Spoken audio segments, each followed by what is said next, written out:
Tingkat keterisian pasien di Rumah Sakit Darurat Wisma Atlet kian turun hingga mencapai 30% pada hari Selasa kemarin. Setelah pada 30 Juni lalu keterisian tempat tidur di Wisma Atlet sempat mencapai 92%, tingkat keterisian pasien terus menurun hingga mencapai 30% pada hari Selasa kemarin. Tercatat ada 2.376 pasien yang saat ini menjalani perawatan, yaitu di Tower 4, 5, 6, dan 7 di Wisma Atlet Kemayoran. Gubernur DKI Jakarta Anies Baswedan menyatakan meski kasus aktif COVID-19 di wilayah Jakarta menurun, namun jumlah ini belum mencukupi untuk dinyatakan sebagai zona aman. Dibutuhkan angka positivity rate di bawah 5%, sementara saat ini angka positivity rate berada di 13%.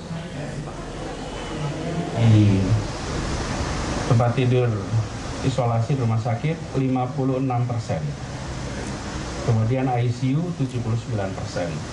Ini sudah jauh lebih rendah dibanding pertengahan Juli. Pada saat itu kita di angka 94-95%. Sekarang turun sudah menjadi 56.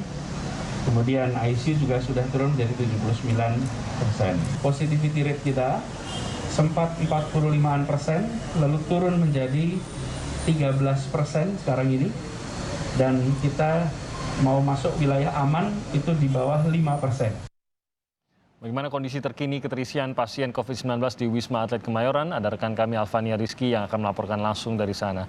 Alfa, selamat pagi. Kita baru saja mendengar sebenarnya tadi bagaimana tingkat keterisian menurun. Apakah ada data terbaru sebenarnya sudah turun menjadi berapa persen saat ini untuk di Wisma Atlet Kemayoran? Selamat pagi Timothy dan juga saudara. Ya benar bahwa pasien COVID-19 di Rumah Sakit Darurat Wisma Atlet Kemayoran ini terus menurun. Saat ini tingkat atau persentase okupansi tempat tidur di rumah sakit ini mencapai 30%.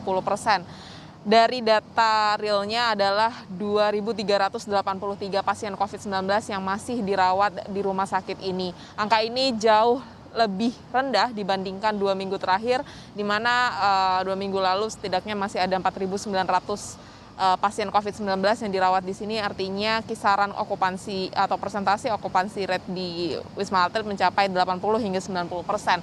Tapi hari ini kemudian angkanya sudah di 30% dan ini merupakan angka yang bagus menurut pihak rumah sakit bahwa ada penurunan jumlah pasien dan tingkat kesembuhan yang terus meningkat. Dan hal ini juga bisa dilihat dari angka penambahan kasus positif COVID-19 di Indonesia yang juga terus menurun setelah mencapai tingkat tertingginya di bulan Juni lalu.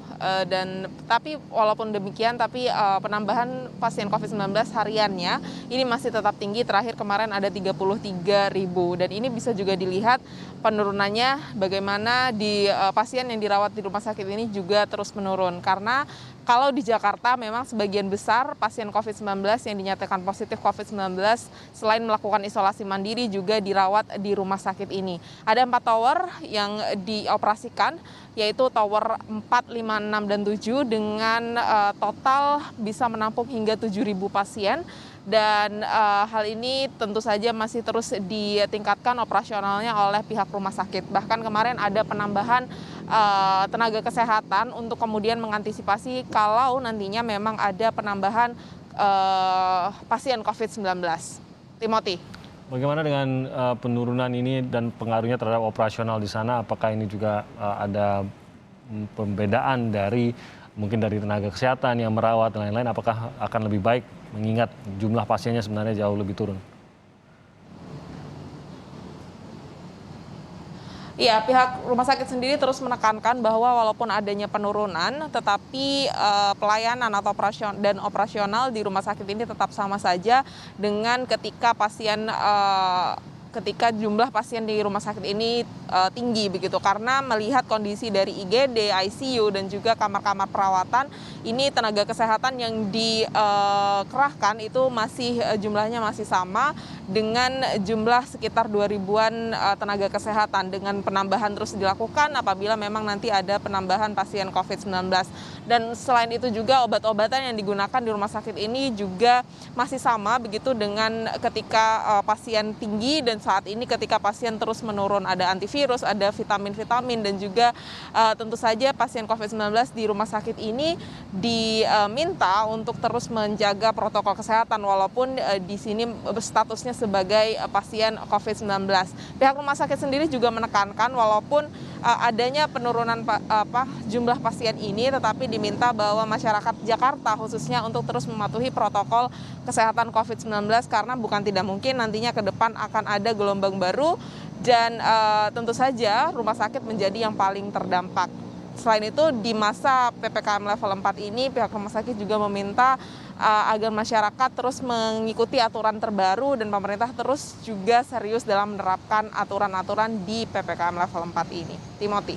Ya, keterisian rumah sakit khususnya di Wisma Atlet terus menurun, namun kita harus ingat positivity rate masih tinggi, masih di 13% tadi dikatakan Gubernur DKI Jakarta. Alfania Rizky, terima kasih melaporkan dari Wisma Atlet.